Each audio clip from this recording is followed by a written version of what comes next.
안녕하세요. 이번 시간은 데살로니가 전서입니다. 먼저 데살로니가 전서의 배경에 대해 살펴보겠습니다. 헬라어 성경에서 데살로니가 전서는 프로스, 데살로니케이스 알파, 즉 데살로니가인들에게 보내는 첫 번째 편지입니다. 데살로니가 전서는 바울이 2차 선교 여행 중에 고린도에서 1년 6개월 동안 사역하면서 데살로니가 교회에 쓴 편지로서 저자 역시 사도 바울입니다. 기록 연대는 AD 51년에서 53년으로 보며 사도행전 17장 1절부터 15절에 바울이 데살로니가 교회에서 사역한 이야기가 자세하게 나와 있습니다. 데살로니가 전서의 기록 목적을 보겠습니다. 데살로니가 지역에서 말씀을 전할 당시 방해꾼들로 인해 바울은 급하게 도망치듯 데살로니가를 떠나야 했습니다. 이로 인해 바울은 그곳에서 신앙을 체계적으로 가르치지 못했습니다. 그럼에도 불구하고 데살로니가 교회가 바울이 전한 말씀을 잘 준행하며 어려운 핍박 중에도 성장해서 다른 지역에까지 본이되고 있다는 소식이 들려옵니다. 그러나 이들에게도 여러 가지 문제들이 닥치게 됩니다. 첫째, 그동안 자신들이 믿고 섬기던 신을 버리고 그리스도를 믿음으로써 주변 사람들에게 당하는 핍박과 여러 가지 부정적 일들. 둘째, 어떤 이들은 우상숭배와 음란에 오랜 시간 젖어 살아서 복음을 듣고 회심을 했음에도 부도덕한 생활에서 완전히 빠져나오지 못하는 것. 셋째, 종말론과 예수님의 재림에 관한 궁금증이 있었습니다. 따라서 바울은 심리적, 정신적으로 불안한 상태인 이들에게 위로와 격려를 전하고 바른 가르침을 주기 위하여 펜을 들었습니다. 데살로니가 전서의 구성을 살펴보겠습니다. 데살로니가 전서는 두 부분으로 나눌 수 있습니다.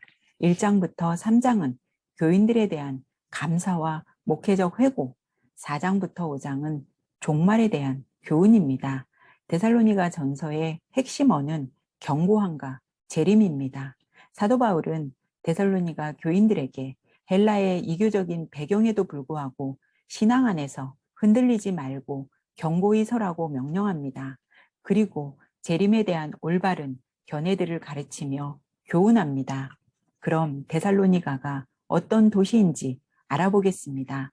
데살로니가시 자체는 BC 315년에 세워졌습니다. 데살로니가는 마게도니아 지역의 수도이며 주요 항구 도시였기에 교통과 무역, 상업이 발달한 곳이었습니다. 또한 이곳은 로마의 유명한 군사도로인 비아 에그나티아를 지나는 위치에 있었습니다. 데살로니가라는 이름은 카산드로스라는 장군의 부인 이름에서 따온 것입니다. 부인의 이름은 데살로니테이며 알렉산더 대왕의 이복누이 동생입니다. 부인의 이름을 따서 데살로니카라는 도시를 만들었으며 당시 데살로니가에는 대부분 마게도냐인과 헬라인, 다수의 로마인들과 유대인들이 살았으며 회당 또한 존재했습니다. 이 도시는 각종 우상숭배와 성적으로 매우 타락한 도시였습니다. 데살로니가 전서의 특징에 대해 살펴보겠습니다. 데살로니가 전서는 바울이 쓴 그 어떤 다른 서신보다도 성도들에 대한 칭찬으로 가득 찬 서신입니다. 또한 바울은 거의 대여섯 구절에 한 번씩 수신인을 형제들과 자매들이라고 불렀는데 이것은 바울이 데살로니가 교회 공동체에 각별한 애정과 관심을 보이고 있음을 시사합니다. 데살로니가 교인들이 갖고 있는 그리스도의 재림에 대한 의문과 염려에 대해 바울이 상세하게 답변하고 있어 본 서신을 재림의 서신이라고 합니다. 또한 본서에는 종말론적 교훈과 묵시문학적 표현이 자주 등장하여 성결의 서신이라고도 합니다. 따라서 본서는 다른 어떤 주제보다도 재림과 주의 날에 대한 이슈에 더 많은 분량과 관심을 집중시키고 있습니다. 데살로니가 전서는 5장으로 된 짧은 서신이지만 이 편지 안에 믿음이라는 단어가 8번에 걸쳐서 등장합니다. 이런 문구들을 통해 믿음이라는 것이 그리스도인들을 결정하는 중요한 요소임을 또 한 번 우리에게 알게 해줍니다. 바울은 이 서신서에서 데살로니가 성도들과 믿지 않는 자들을 대조함으로써 성도들에게 하나님 백성됨의 정체성을 분명히 하고 있습니다. 그래서 믿음으로 구원받은 성도들만이 종말에 있는 하나님의 심판에서 유일하게 구원받을 하나님 백성의 공동체라는 의식을 강화합니다. 로마서나 갈라디아서가 구원론에 대해 계시한다면 에베소서는 교회론에 대해, 골로새서는 기독론에 대해, 데살로니가 전서와 후서는 종말론에 대해 특징적으로 계시하고 있습니다. 그러므로 본서는 기독교의 핵심 진리인 종말론을 심도 있게 다루고 있는 책으로 볼 수 있습니다. 1장부터 3장은 교인들에 대한 감사와 목회적 회고입니다.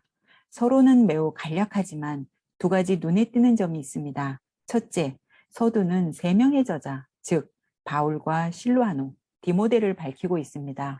바울이 1차적인 저자인 것은 분명하지만 서신 전체에 걸쳐 1인칭 복수 표현을 사용한 것은 실루아노와 디모데가 바울의 중요한 동료로서 함께했음을 보여줍니다. 둘째, 서두에서는 교회를 그리스도뿐 아니라 하나님 아버지 안에 있는 것으로 규정합니다. 간단한 서론을 끝내고 바울의 서신은 감사의 기도로 시작합니다. 바울은 어찌되었건 데살로니가를 급하게 나오는 상황이었기 때문에 혹시라도 자신에 대해 오해하거나 자신의 사도권을 인정하지 않을까봐 자신이 그렇게밖에 할 수 없었던 상황에 대해서도 설명합니다. 바울은 데살로니가인들이 회심한 것과 특히 그들이 박해에도 불구하고 믿음을 굳건히 지킨 것을 기뻐하며 감사하고 있습니다. 따라서 전체 이야기를 하나의 긴 기도의 부분으로 생각하는 것도 좋습니다. 바울은 고린도전서 13장 13절에서 그런즉 믿음, 소망, 사랑 이 3가지는 항상 있을 것인데 그 중에 제일은 사랑이라고 했지만 본서에서는 순서를 바꿔 믿음, 사랑, 소망이라고 하며 마지막 요소인 소망을 더 강조하고 있음을 보여줍니다. 바울은 위 3가지 층위에서 데살로니가인들의 회심을 서술하고 있습니다. 데살로니가인들의 회심은 이러한 의미에서 3차원적일 뿐만 아니라 삼위일체론적이라고 볼 수 있습니다. 바울은 데살로니가전서 전체에 걸쳐 삼위일체 하나님께서 믿음, 사랑, 소망의 하나님이심을 강력하게 천명합니다. 데살로니가 교회는 믿음, 사랑, 소망의 교회였으며 그 사실을 명확하게 밝히고 있습니다. 또한 바울은 스스로 믿음, 사랑, 소망의 사도임을 말하며 자신이 복음을 전하는 이유는 사람을 기쁘게 하려고 함이 아니고 오직 하나님을 기쁘시게 하기 위함이라고 합니다. 4장부터 5장은 종말에 대한 교훈입니다. 데살로니가 교회 성도들이 직면한 문제는 2가지였습니다. 첫째, 예수 그리스도의 재림 이전의 죽은 자들의 최후 운명에 관한 것과 둘째, 예수님이 정확히 언제 오시는지에 대해 궁금했습니다. 이에 대해 바울은 예수 그리스도의 재림 때까지 살아있는 자나 이미 죽은 자나 부활의 강도나 영광, 기쁨 등의 아무런 질적 차이가 없음을 강조합니다.